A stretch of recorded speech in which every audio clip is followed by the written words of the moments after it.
Hi, this is Maggie. Today I'm looking at the chart of Keanu Reeves because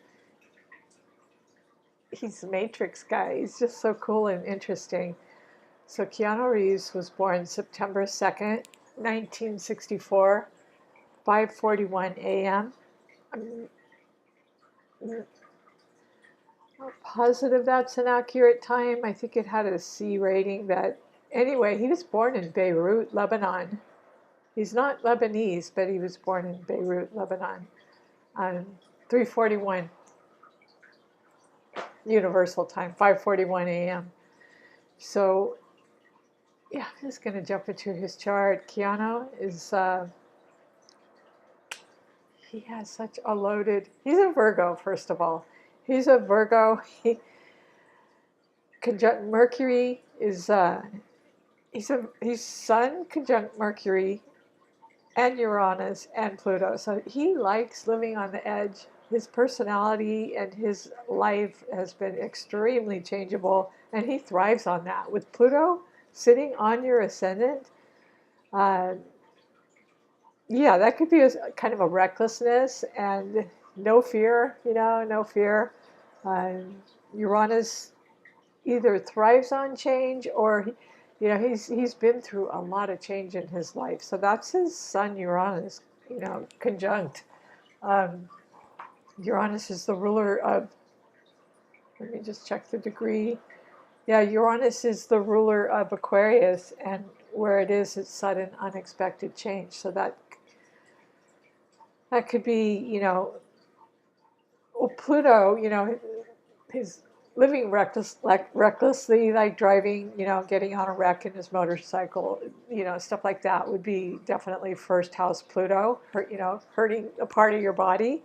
Um, Uranus would thrive on change, and he did move a lot. He did move a lot. Um, so that would be the changeableness of Uranus. If he didn't change, if he didn't thrive on change, which I think he does in his personality, it would happen outwardly to him, maybe through, you know, having to move so much. So Pluto, though, he likes living on the edge, and he talks about it. His Sun, Mercury, gives him the gift of communication, and Mercury is in dominion. It's exalted in Virgo, so he really has a gift for hard work, and he's so adaptable. Uranus is very changeable and adaptable to all the different roles he plays. He uses his Sun Mercury conjunction to communicate and to go into character, to go really deep into character. Just Uranus can be off the wall, and Pluto can be very, very deep, like the Matrix, Um, and a lot of the roles he plays are, action movies like Pluto. Um, so let's get to the rest of his chart. He just has this beautiful sextile, easy flowing, harmonious aspects. He has a lot of water, all earth, a ton of earth, but no fire, no fire. But he's so intriguing, and I think the mystery about him, first of all, is his first house. It's like, you know, I don't know that you see the Virgo so much, and the reason he appears, kind of quiet and to himself is his moon in Cancer. He has the moon and Venus in Cancer and Mars in Cancer as well. So there's a part of himself that is a real introvert and um, you know, needs to go within, And his North Node is in Gemini. So that's, he chose the right career in acting and in communicating, and he's so skilled. I just wanted to talk about this trine he has to Neptune. It's kind of mesmerizing, but that's his acting career. His acting, he's in a band, music. So that's Neptune, third house, Scorpio. Very. I haven't heard his music yet, but I would love to hear it. I really would like to hear it. I'm going to tune in. But yeah, Neptune in the third house is just all forms of communication, and it is trining his, because it's water. It's fixed water, Neptune. Neptune's the ruler of Pisces, and it's trining his three planets up in near his midheaven, up in Cancer. So um, they all work together. And so Venus, you know, is what you like.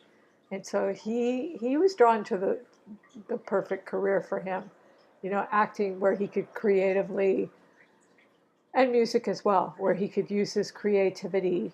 And it would have to be something he likes, you know. He's turned down like millions of dollars just to do what he likes. So he would have to like it.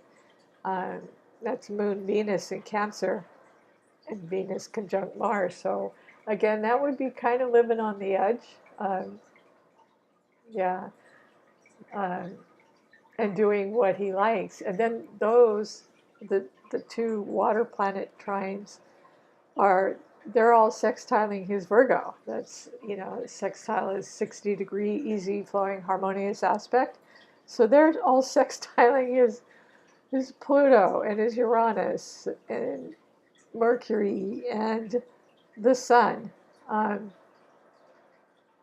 yeah, but mostly Pluto and Uranus. Pluto and Uranus. So again, that's life on the edge. Um, a lot of the roles he plays, probably the music he plays too. Um, yeah, is probably pretty. I don't know, heavy metal. I don't know what he's into, but I'm really curious to find out. Um, yeah, but it would be unique and different, and because Neptune is flowing, it's flowing with everything in his chart, which is what brought him to stardom. First of all, he had the North Node up in the midheaven in the 10th house in Gemini, so he was meant to communicate somehow. And because he's very emotional, deep person, very deep and emotional person. So people see the ascendant, you know, they see the Pluto and the Uranus. Pluto's the ruler of Scorpio. So they see the earthy side of him, but there's this really deep Neptunian, uh, Scorpio and Cancer side that he wants to keep to himself, the introverted side. And that's where the creativity comes from, and the intuition and the imagination. And so when he plays these roles, you know, like Matrix and um, yeah, he's all in. He's just all in.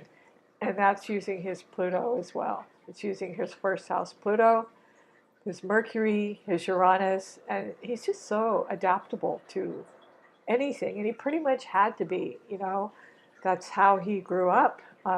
He pretty much had to be adaptable.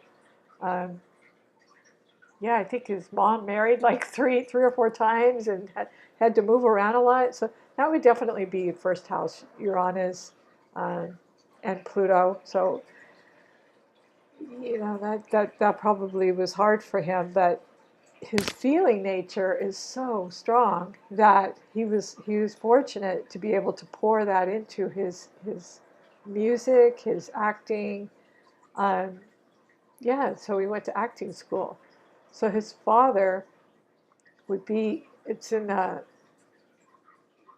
seventh house of Pisces. So um, yeah, so that's relationship house. So there was some separation with his father, um, more than likely, but it, you know, it all pieces together. It led to the creative person that he has become. But at the same time, it was very, very difficult for him. The separation from his father. Six houses work and health, but he does have it in Pisces, the relationship house, and it's opposed to Pluto. So you know that's can be self-destructive. It can be like a malefic in relationships. Can you know, the separation was very probably traumatizing for him. And then Uranus too was all the changeability that uh, happened as well. Um, yeah, so his fourth house is in Sagittarius, so there are no planets there, but he was born in a foreign country. He is Canadian, I believe, by birth. He has a green card in America, so definitely international flavor when it comes to his fourth house. He's lived all over the place, and he has dual citizenships and born in Beirut, so definitely fourth house Sagittarius. That's so interesting. But his personality just presents. I mean, people just see so many different facets of his personality in his roles because he can play them all. You know, he just wears his Uranus. It's the ruler of Aquarius, so it's very eccentric, um, different, unique. You know, and then Pluto can be, it's the ruler of Scorpio, it can be kind of dark and it can be magnetically attractive, and it just adds a lot of depth. And because it's in trine to Scorpio anyway, to Neptune in Scorpio, that just increases his depth in his roles, which is what made him a star.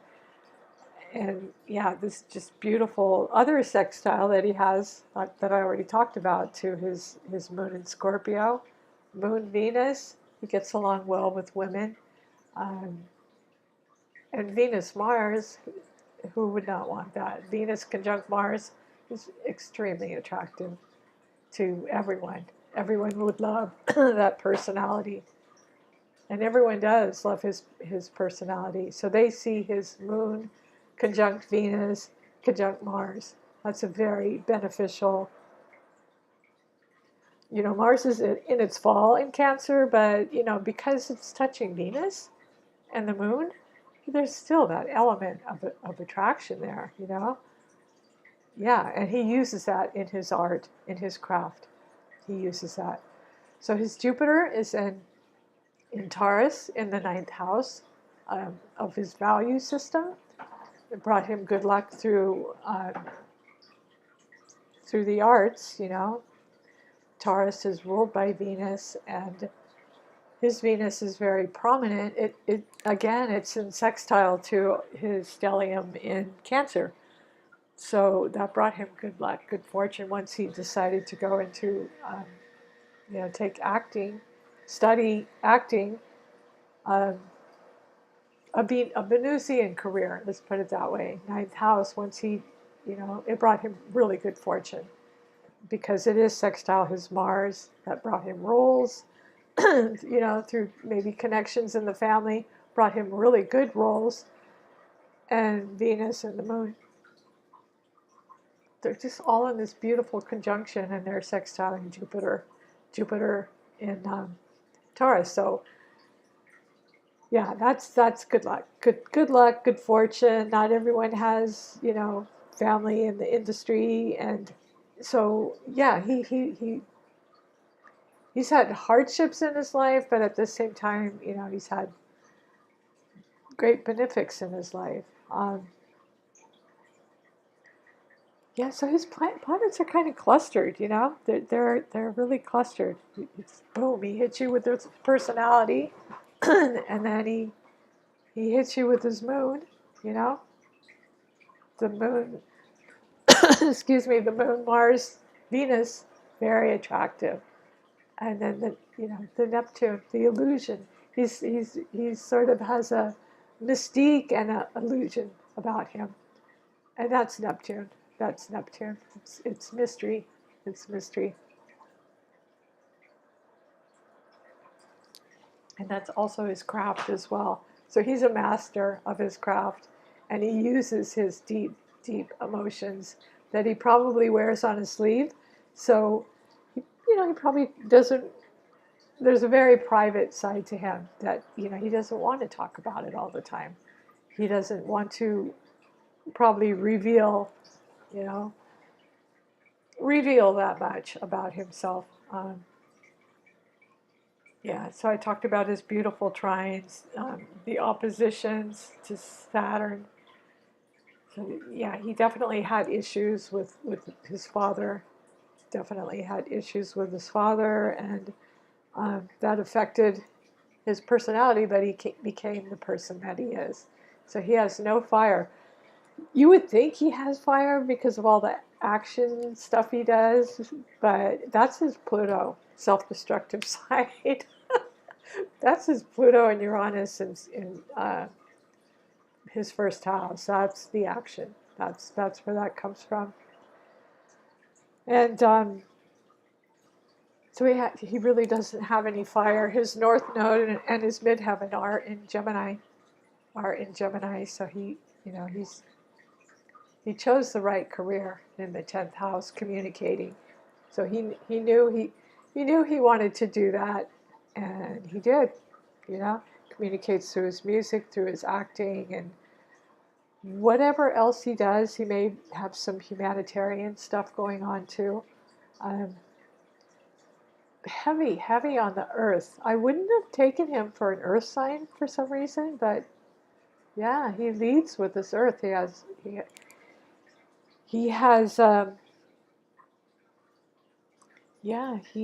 a trine with his earth.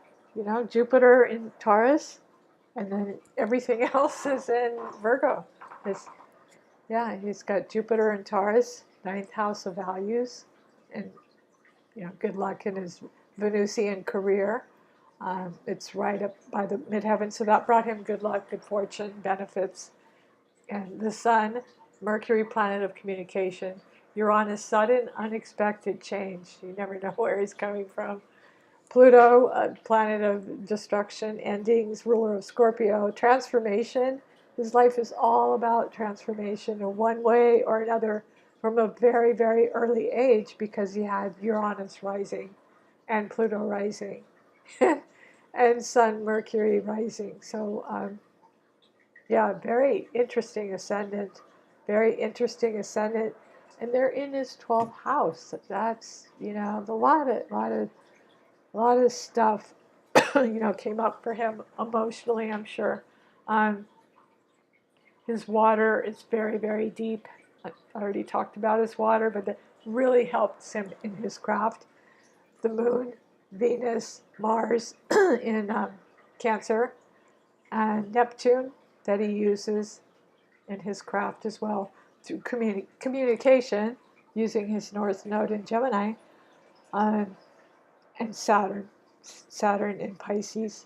That's the mutability, changeability in relationships, but at the same time he uses Saturn in his craft. But I see the separation from his father, because it is Saturn squaring Pluto is very, very it's a malefic. It's very hard, let's face it. And in the 12th house, there's a lot of stuff that he